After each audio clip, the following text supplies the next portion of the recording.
Debbie, I would advocate for a moratorium on home foreclosures for people who have found themselves now in that, maybe I should stand up and so we don't have to pass each other. I want to see a moratorium right now on foreclosures as a result of this subprime mortgage problem. This is something that, this problem is something that I really have taken the lead on in the legislature. I worked with Acorn, as you probably know and others may know, even before this General Assembly session started, back in December. It was, I think on the very first day, I filed a bill that would level the playing field. To go back to my comments earlier, my introductory comments, it would level the playing field between lenders on the one hand, and these are out-of-state national corporations, by the way, lenders on the one hand and borrowers on the other in the area of subprime mortgages. I'd create a fiduciary duty on the part, and this is the big one, a fiduciary duty, which means a legal duty or responsibility for the non-lawyers in the room, on the part of these lenders to act not in their own self-interest, but to act in the borrower's best interest, because they've been acting selfishly, greedily. And to some of the components of that duty, some of the things that would be prohibited by my bill would be the practice of steering, which is to take folks who really have no business getting into a subprime mortgage and steering them to one.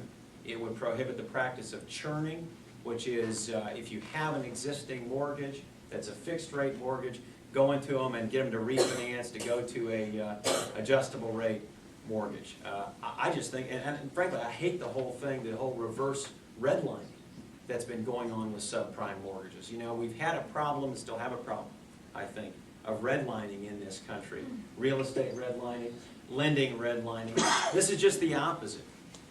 Zip codes, parts of communities were targeted, and these people, these lenders, went to the people in those communities and said, you ought to do an adjustable rate, we ought to do a subprime loan, you ought to do a subprime mortgage.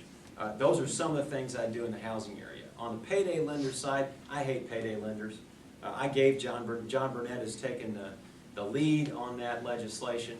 Representative Donnelly referred to, as the House Democratic leader, it was important to me to make cracking down on payday lenders part of what we called our... Would you explain the term payday loans? Yeah, thanks. Let me finish the thought. Sure. Because I've been up now for 18 hours and counting, 17 hours. The term, let me just answer your question then, because I can't remember where I was in my thought. A payday lender is someone you can go in here and you use your check, your paycheck as collateral. And the problem with them is that you get the loan rates, the interest rate is so usurious. It can be 396% a year. Think about that.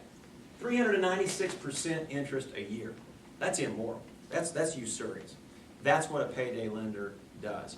What I did as the House Democratic leader, was to make, as part of our Moving Missouri Forward agenda, cracking down on payday lenders, because I again believe this is an issue that goes to the very heart of our values as a party. You know, to stand up for folks who are working hard and playing by the rules, stand up for folks who are trying to get ahead in life, and these payday lenders just represent everything I don't like.